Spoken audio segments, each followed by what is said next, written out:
We're going to go to 1 Samuel chapter 5 tonight. 1 Samuel chapter 5. I love this story.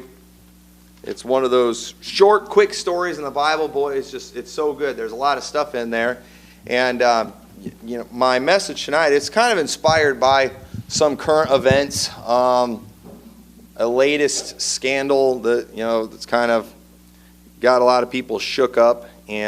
But before I get into that, I want to read this story to you, and then I'll tell you what inspired this. You might wonder what they have in common, but you'll find out they do have a lot in common. But 1 Samuel chapter 5, verse 1, it says, "And the Philistines took the ark of God and brought it from Ebenezer unto Ashdod." And you may remember the story.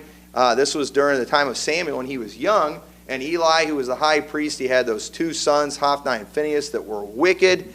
And you may remember the story how Hophni or Phinehas' wife had a child, and they named it Ichabod, which means the glory is departed from Israel. The Ark of the Covenant was taken. Eli, when he found out his sons were dead, he fell up backwards off his seat. He broke his neck, and the Ark of the Covenant was taken. This was a very dark time in Israel, and so the Philistines have the Ark of God. And this is a big deal. And they take it to Ashdod. And it says, "And when the Philistines took the ark of God, they brought it into the house of Dagon and set it by Dagon." And according to history and stuff, Dagon was that half man, half fish, like a merman or mermaid or whatever. I've never heard people talk about mermans, but I know you can't call them maid. But anyway, one of their gods that they worshipped. And it says, "And when they of Ashdod arose early on the morrow, behold, Dagon was fallen upon his face to the earth before the ark of the Lord. And they took Dagon and set him in his place again." Now, from some of the stuff, too, I've read about Dagon, and of course, this is historical stuff. The Bible doesn't give a lot of the details of the statue, but not only was it a statue of a half man, half fish, I've heard it was a very big statue. One that it's not going to get knocked over too easy. And the Philistines definitely aren't going to go knock it over. This wasn't some behind-the-scenes conspiracy here. Somebody faked this to make this happen. This was a miraculous event that was done by the power of God. And why they took that ark in there, why they set it by Dagon, I really don't know for sure what the Philistines were thinking. I don't know if they thought, hey, let's put the symbol of their God and our God in there and let's let them duke it out and see who wins. Or if maybe where that statue was, that's where they kept their most valuable things, and they knew that this Ark of the Covenant was very valuable. I mean, it's made of gold. And so they put it in there, and not expecting anything, but being surprised when this idol is fallen on his face before that ark. And I think we all can get the significance of that right there. Just a reminder of all other gods compared to our God.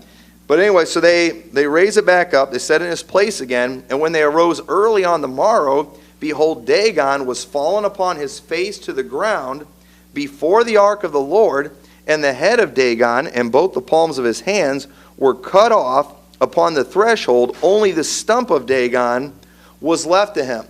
And that's an interesting thing, too. I mean, I think we can get the whole idea or the significance behind the head of Dagon being gone. It's like basically God said, you can set it back up, but fine, I'll kill your God.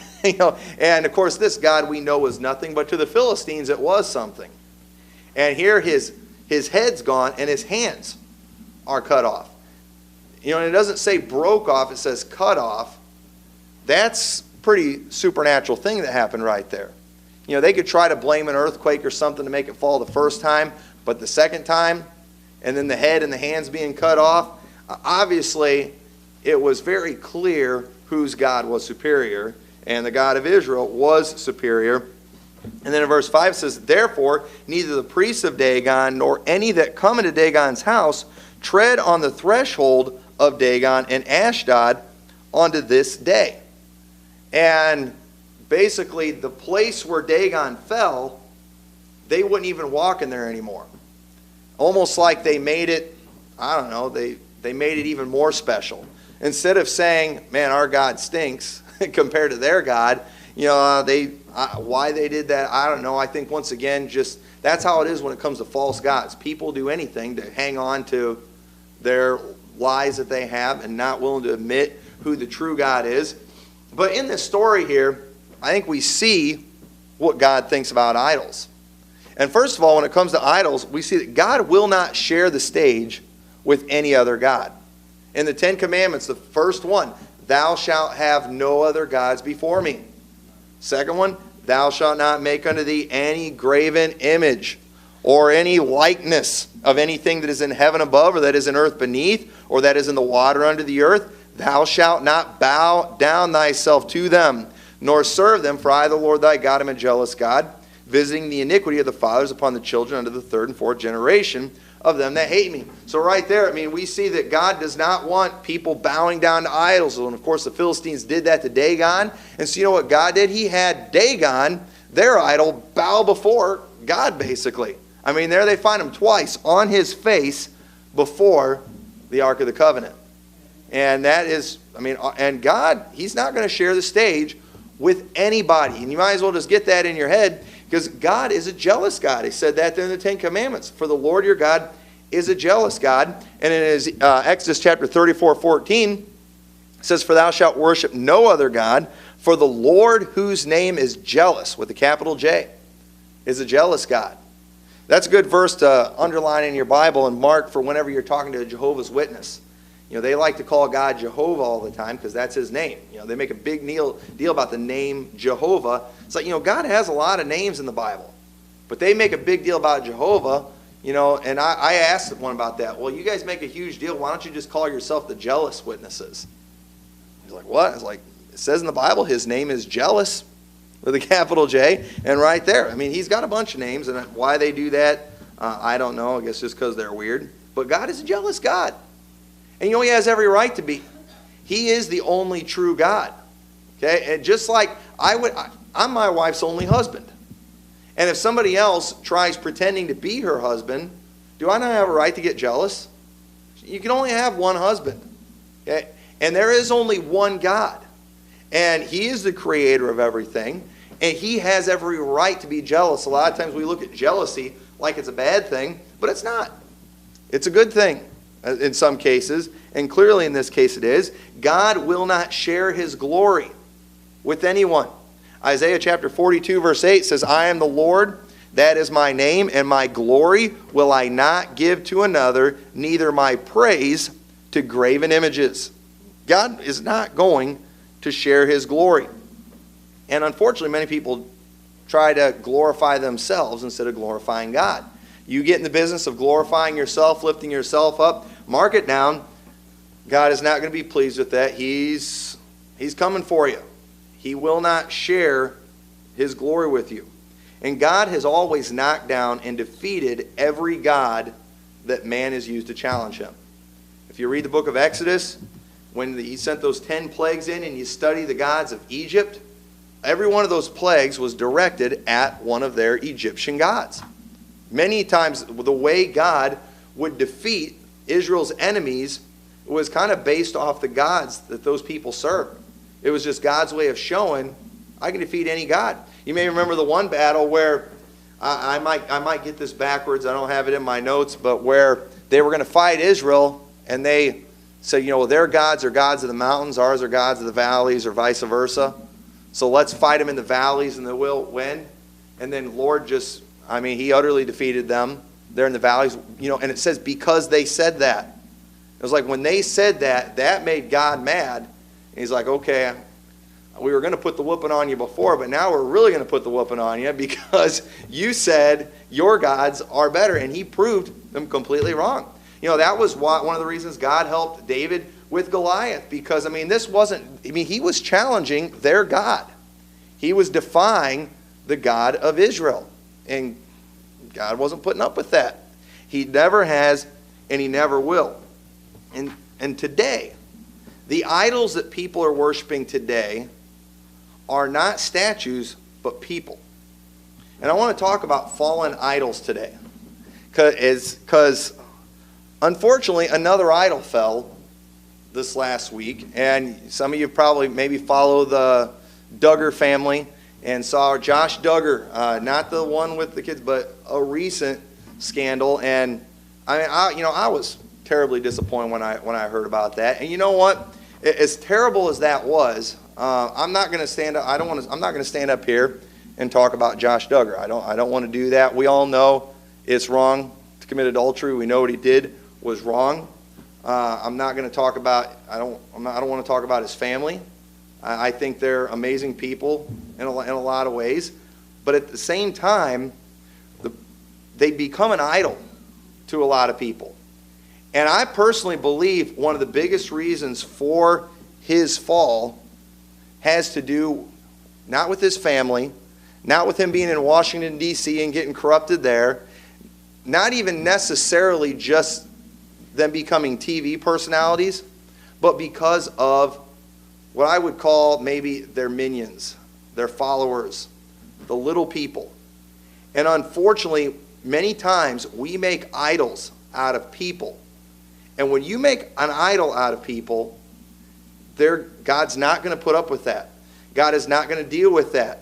And and so we could talk about, well, they shouldn't have let people make them idols, and we all know, I know that, but I want to talk to you all today, because none of the idols are here today, but I want to talk about how we make people into idols sometime, and I believe help bring about their destruction. And many people like him who has fallen, and other people, some well-known preachers that have fallen, when you look at their ministries and their lives, I personally believe you can see kind of what caused their fall, and it had to do with the little people around them, their minions, their followers, or whatever you want to call them. And Americans, we are just obsessed with famous people. And honestly, that, like, the Duggar family, and I'm not picking on the Duggars for this, okay? They said they got a lot of good stuff going for them, amazing people, but when they would go places, if they go visit churches and stuff, places would get packed out. Even today, after all that's happened, if I announced and started advertising that the Duggars were going to be here in a couple of weeks on a Sunday, we wouldn't be able to fit everybody in here. And not just because they take up half the room with the size of their family, but because of all the people that would want to come and see them. People get more excited to go to church about seeing people than they do about meeting with God. And we think God's pleased with that. We think God's okay with that. And I'm telling you, there's something wrong with that. And the truth is, it's amazing. People have 19 kids. That's pretty impressive. A woman that can have 19 kids, that's pretty impressive. A man that can provide for them, pretty impressive. The kids that, for the most part seem very well behaved and like they got their act together. Impressive. Not taken away from any of that. But at the same time, they're just people. And one of the reasons they're such a big deal is because they're famous. They're on TV. And when people are on TV, it puts them up on a different level. People treat them different. They act different. They give them a different set of rules because they are famous. And this isn't picking on them. This is picking on the little people that create these idols, I guess you can say. So how do we do that? What are some ways that people make idols? Well, go to 1 Kings chapter 4. We're going to look at 2 kings. We're going to look at some examples of David and Solomon, two great men, impressive men that had a lot of stuff going for them. But we see these guys fall, and I believe we can see the cause of their fall. And once again, ultimately the responsibility falls on the individual. Okay, ultimately what happened, with Josh Duggar, it falls on him, and I'm sure he claims responsibility for it. Nobody denies that. But at the same time, I believe little people kind of help push him over the edge. And when we look at David and Solomon, ultimately these guys were responsible. These guys were at fault, but it's real easy to look in the scriptures and see how they got to where they would get in a position where they would sin like they did. But in 1 Kings chapter 4, verse 29, it says, "And God gave Solomon wisdom and understanding, exceeding much, and largeness of heart, even as the sand that is on the seashore. And Solomon's wisdom excelled the wisdom of all the children of the east country, and all the wisdom of Egypt, for he was wiser than all men, than Ethan the Ezrahite, than Heman, and Chalcol, and Darda." You know how much more famous he was than those guys? How many of you ever heard of those people? I don't know who they are, but he was better than them. We all know Solomon, the sons of Mahol, and his fame was in all nations round about. And so he's famous. Everybody knows about Solomon. Everybody's heard about the wisdom of Solomon. And listen, this was back before they had Twitter and Facebook and television and internet. And word got out. Everyone knew who Solomon was. And he spake 3,000 proverbs, and his songs were 1,005. And he spake of the trees from the cedars that is in Lebanon, even to the hyssop that springeth out of the wall. He spake also of beasts and of fowl, and of creeping things, and of fishes. And there came of all people to hear the wisdom of Solomon from the kings of the earth, which had heard of his wisdom. People are traveling just to come meet this man. Just wanting to come. We just want to hear him talk. Now, can you imagine? Okay, let's just be honest with ourselves. If it starts getting out that everybody knows who we are, and we've got people from miles around, just imagine me, as a pastor. If I become well known and, regularly we have people visiting here from all over. Hey, we drove across the country just because we wanted to visit your church. I just wanted to come and visit. I just wanted to come and shake your hand. Wow. Well, I must be doing something right. Wow, man, I must really be something. People are talking about me across the country. People are driving long distances just to hear me preach. I must be doing good.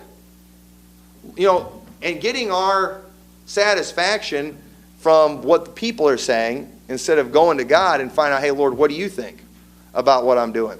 And I'm not saying there was anything wrong with Solomon. He was just using the gifts that God had given him, but they made him famous. And I'm telling you right now, this is just human nature 101. You get famous, you have people clamoring to meet you and coming all over just to see you. You're probably going to get lifted up with pride, aren't you? Let's just admit it. Oh, I wouldn't struggle with that. Yeah, I think you would. And it's very clear. We don't have time to go into all the scriptures with Solomon, but it is very clear he got lifted up with pride. He got way too big for his britches. You remember the reason God gave him that wisdom. When Solomon was young, when Solomon became king, he got overwhelmed with the responsibility that God had given him. He knew he was going to be king over God's people. And he wanted more than anything just to please God with what he did. And God came and said, what do you want, Solomon? And he just kept talking about God's inheritance, God's people. Lord, I want to do a good job for you. Lord, please just give me wisdom. And man, God did it. He gave him that, and he gave him everything else a man could ask for. But then later on, when you read Ecclesiastes, he's always talking about himself, all the things that he did, all the things just very self-centered. And you know what? I'm telling you, people come traveling around to meet you, to see you, just to hear you talk. You're going to get lifted up with pride, and Solomon did. And just following people around, Christian people do that.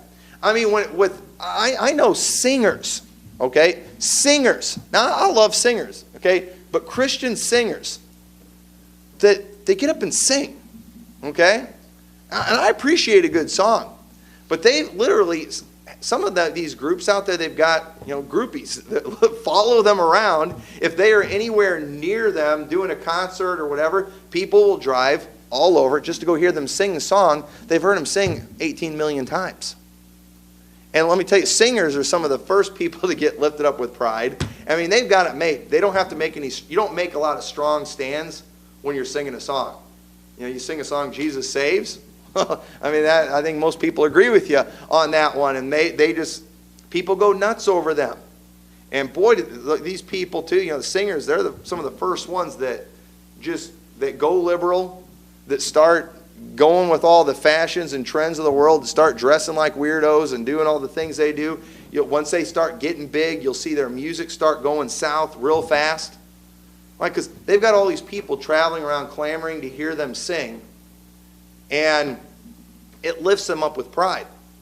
And the problem isn't so much them, it's their little minions, their groupies following them around. If you had this entourage of people following you around, telling you how great you are all the time, you're probably going to get lifted up with pride, aren't you? I mean, let's just admit it. I know I'd struggle with it. And following them around. And people did that with Solomon. They're just coming from all over just to meet him. He got lifted up with pride. And so one of the things that happens when we start doing this, because they're big, because they're famous, people start going along with everything they say. Now, we know that Solomon was a wise man, okay? He had great wisdom. The things that he said and did, were clearly impressive. He was gifted of God. But you know what? This that happens too, even with preachers sometimes. They get a little famous. They get big. They get well known. People come all over. They follow them around to go hear these guys preach. And they get to, and nobody would ever challenge them on anything. And these guys, they go places and they will preach stuff that clearly isn't scriptural at all. And nobody says anything. You know why? Well, because they're Dr. So-and-so. I can't say anything to Dr. So-and-so. He's big. He's one of the most well-known evangelists across the country. He's pastoring one of the biggest churches in America. Surely he knows more than I do. Yeah, he probably does know more than you do, but if you're able to read a scripture that contradicts what he's preaching, scripture's right, he's wrong. And nobody ever says anything to them. And so, man, I just preached to 2,000 people. And they all were whooping and hollering and amen and shouting at everything I said. It must have been right. And so they go to the next place and they say it again. And maybe they go a little farther off the deep end. Nobody says anything. And before they know it, they preach this so much, so many places, with so many people cheering them on, clapping for them, telling them how great they are. After it's done, then one person comes along, maybe some layman in a church who nobody knows, and he points out a scripture to him and says, hey, you've been preaching this, but the Bible says this. How dare you contradict the man of God? How dare you contradict me? Don't you know how many degrees I have? And how dare he contradict the Bible? But nobody can say anything, and they never get challenged, and so they get lifted up with pride. And once you've said something so many times for so long, most people aren't going to change their mind.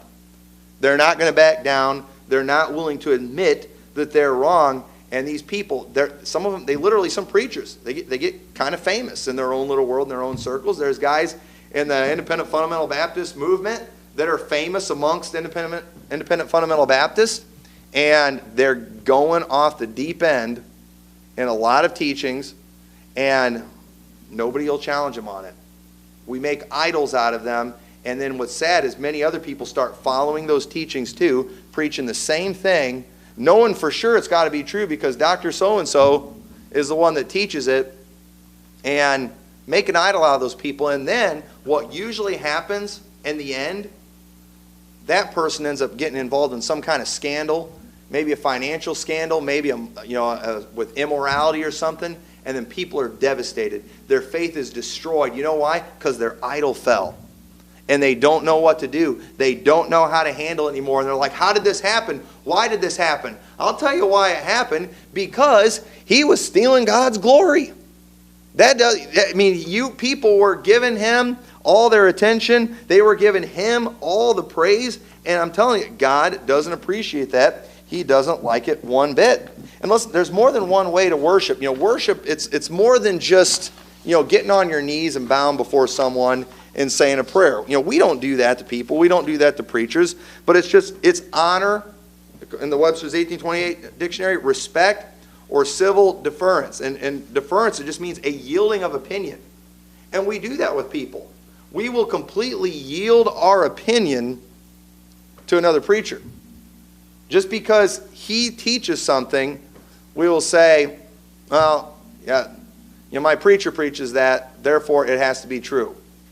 Well, according to the definition of worship, just deferring to whatever he says and thinks, that sounds kind of like worship. Now listen, I don't want you all to start arguing with me every time I preach and stuff right here, but at the same time, I don't mind being challenged a little bit.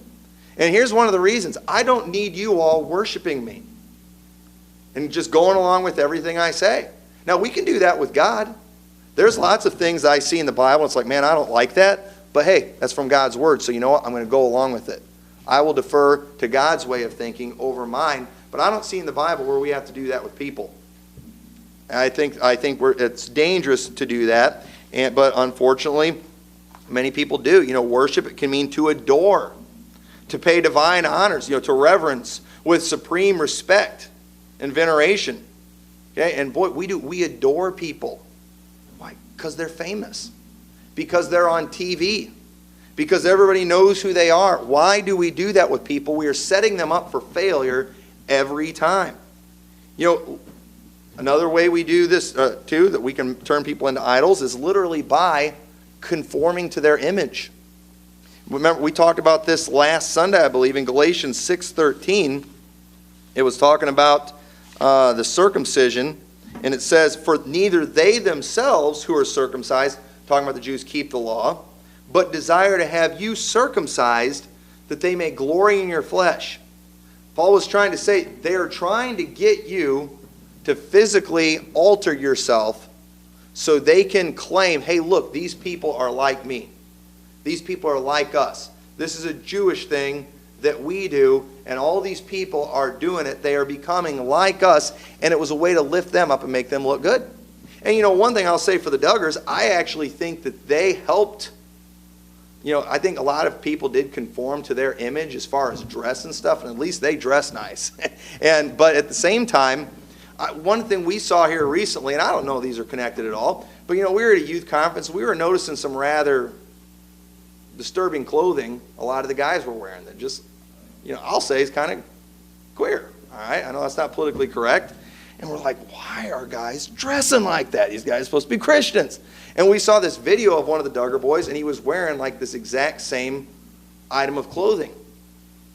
And Duggars are known for being conservatively dressed people, and it's like, and I don't know this, but I know teenagers and Christian teenagers are this dumb, that a Duggar's wearing it, it must be okay.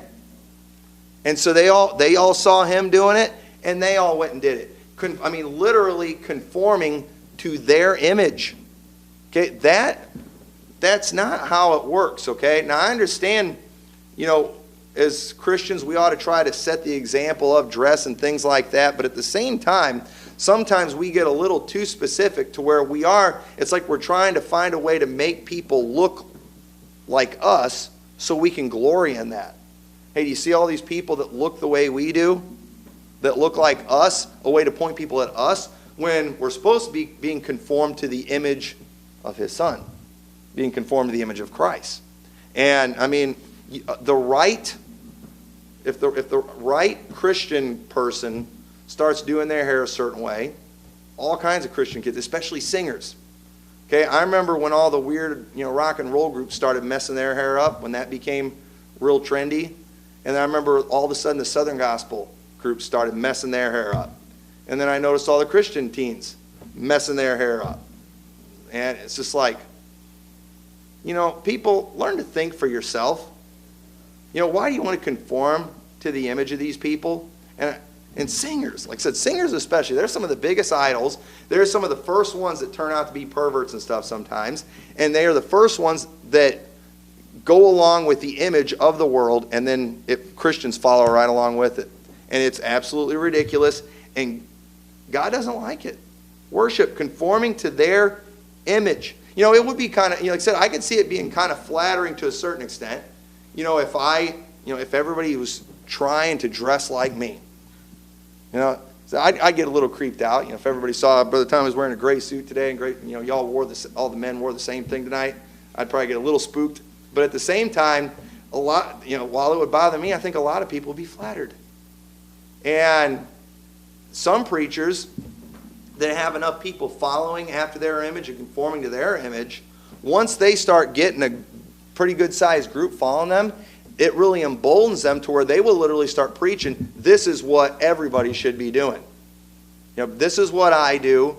Everybody should be doing this. And then they've got their little minions, their little yap dogs, their little clones, the mini-me's. They're sitting on the front rows, whooping and hollering, amening and shouting. And man, listen to the response. This sounds good. I definitely must be right. And everyone's conforming to their image instead of the image of God. And all Satan has to do to lose them, or to get them, is get that preacher. That's all he has to do. And we lift them up, make an idol. Showering them with gifts. 1 Kings chapter 10. We'll look at 1 Kings chapter 10 and verse 10. The Queen of Sheba, she comes all the way just to hear the wisdom of Solomon. And it says, and she gave the king 120 talents of gold and spices, a very great store, and precious stones. There came no more such abundance of spices as these, which the queen of Sheba gave to Solomon. And it names off all these things that she brought. And Solomon, boy, he just tells her all his wisdom. And, I mean, can you imagine, not only do these people come from miles just to hear you talk, just to meet you, just to see you in person, they come showering you with gifts. Tell me you're not going to get lifted up with pride a little bit. You know, that happens with a lot of these preachers. They get way up there, and they'll go to these places, and people shower them with gifts. You know, they'll get the massive love offerings. And I'm not against being a blessing to preachers if the Lord lays that on your heart. But I'm telling you, that starts happening too much. You know, if everywhere I go, I've got people just clamoring to hear me, and just people are giving me thousands of dollars just because I'm so great and I'm such an inspiration, I'm probably going to struggle with pride just a little bit. It's probably going to happen. And it happened to Solomon. And man just cannot handle being worshipped. When that happens, it causes them to struggle with pride. And in Proverbs chapter 16, verse 18, we all know this verse, you know, pride goeth before destruction, and a haughty spirit before a fall. We know that that is a dangerous, dangerous place to be in, where we get lifted up with pride.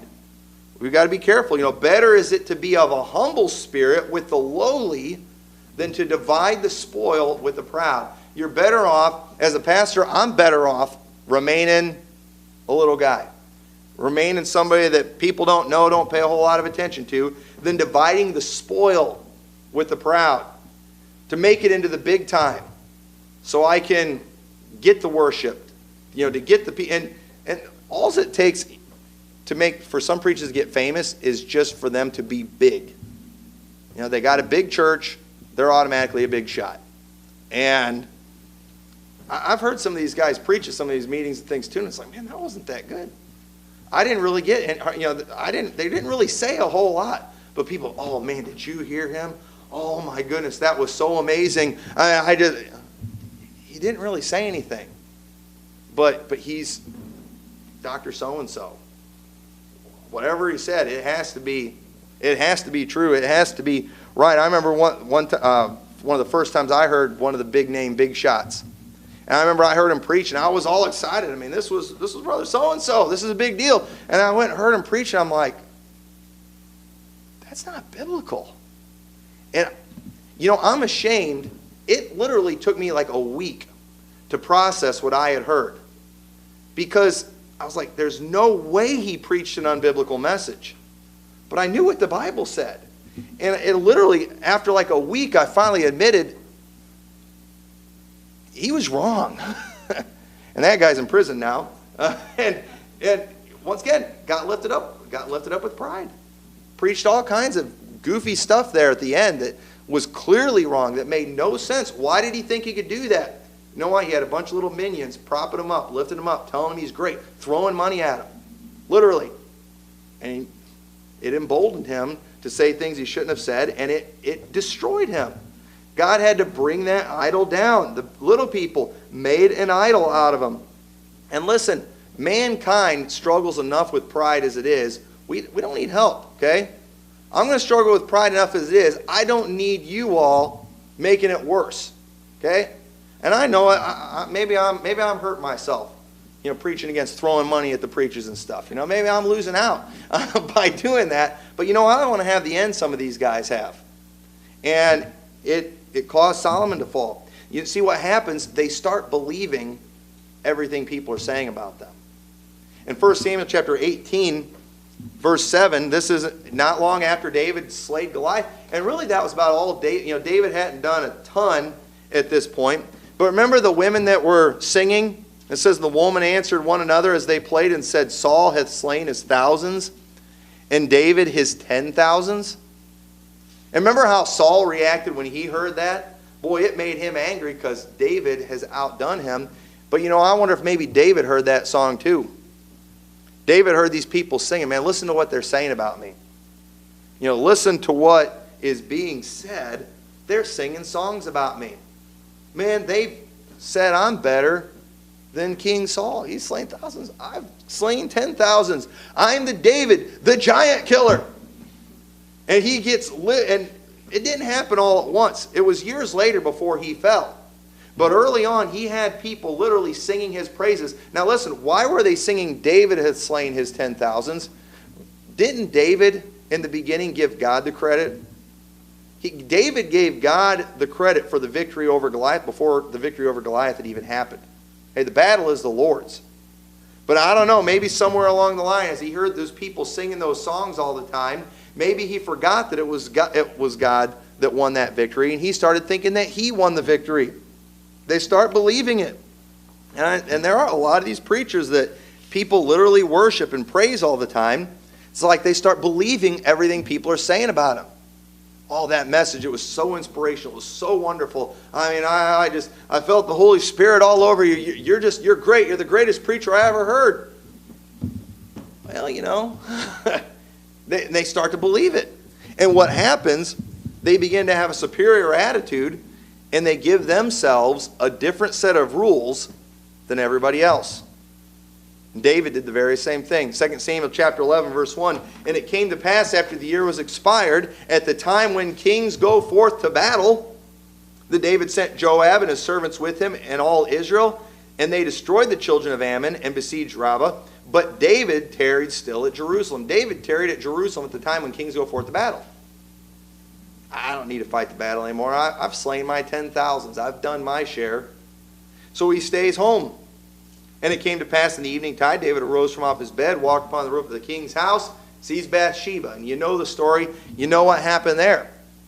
So David, because he's King David, because he's the man after God's own heart, because he's the one that people sing about, David now is shirking his responsibilities as a king. He's staying home while everyone else is out fighting. And he gets himself in trouble. And then he gets in trouble. And then when Nathan the prophet comes to him and gives him that parable about a man who stole a lamb, remember how David, he's going to pay fourfold. Now, how could David say that when he had done something so much worse? You know why? Because David was playing by a different set of rules. Why? Was it because God gave one rule for the little people and another rule for the big people? No, we know God doesn't work that way. But David was working that way. Why? Because he could. He was the king. Who's going to say anything? Thankfully, there was one man of God out there that pointed a finger at him and said, "Thou art the man. You're the one that did that. You are going to pay fourfold. You've given the enemies of God a great occasion to blaspheme." And, I mean, David made God look bad, and Christian people that we lift up as idols, they make God look bad all the time. I mean, look at the stinking news media. I mean, they're having a field day with Josh Duggar. They're going nuts over him, making a huge deal, and this is supposed to be a slap in the face to all Christians. And the only reason it's a big deal is because you don't see Christian people like that do this kind of thing that often. But let me tell you, as long as we keep lifting people up and making idols out of them, we'll continue to see that type of thing. And so, you know, you've got, you know, David had a different set of rules.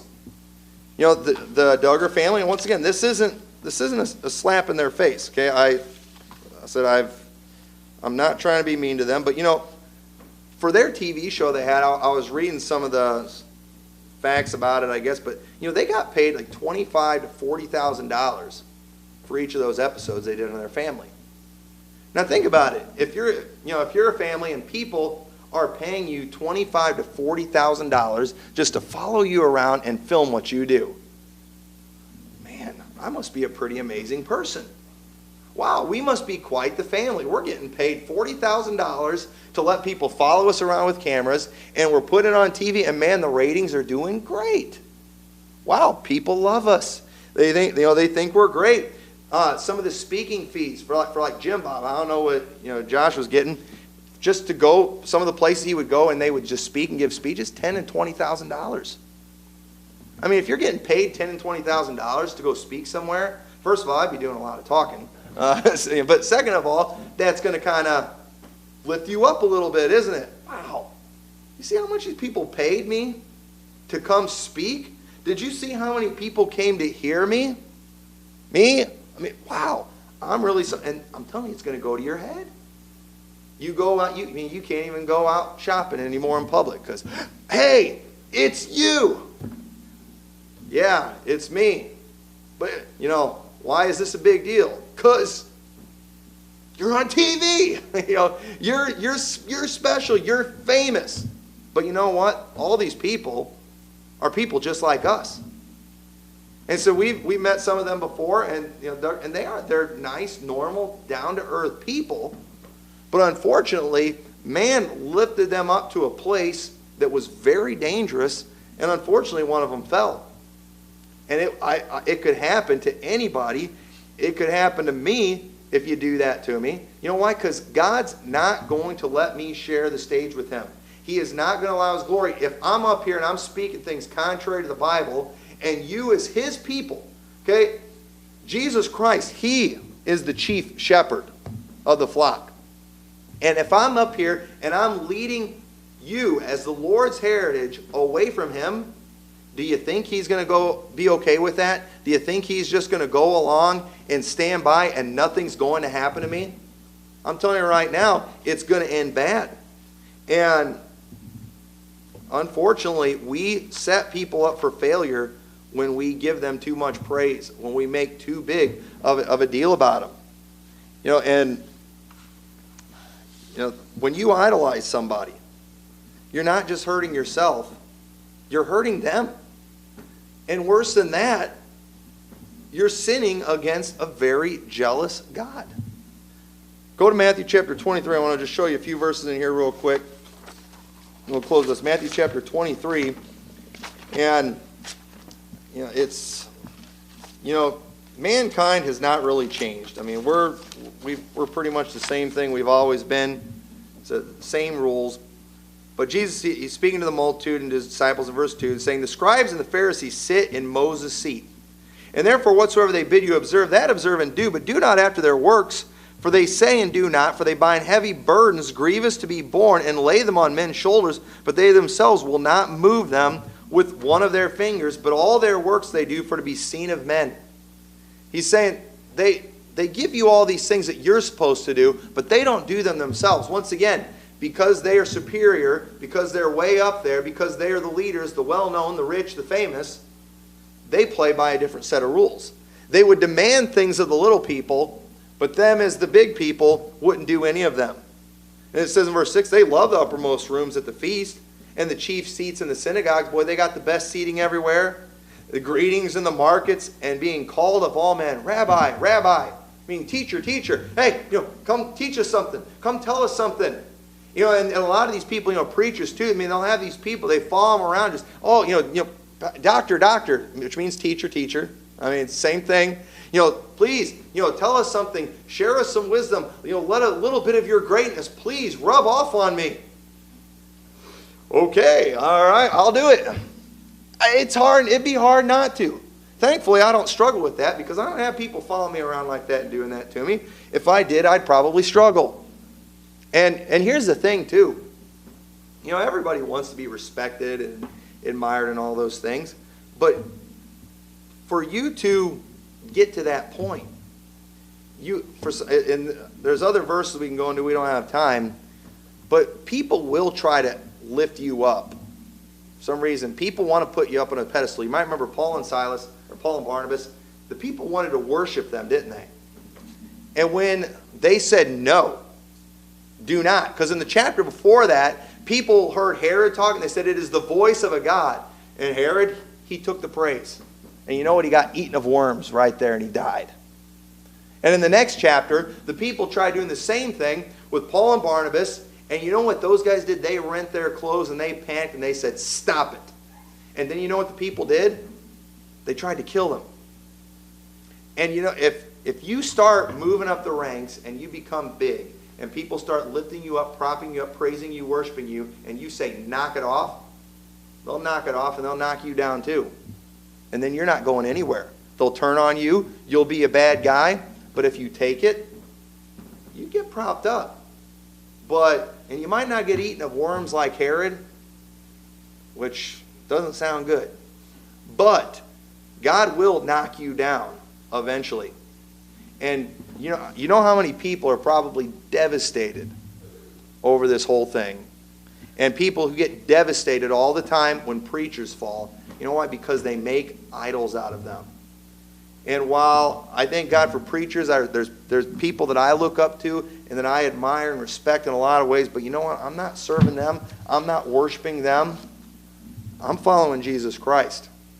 And as long as we lift him up and we humble ourselves, we have a John the Baptist attitude, he must increase, I must decrease, we'll be all right. You know, Christ will exalt us, but if we try to exalt ourselves, if we let other people do it, we're treading on dangerous ground. And so,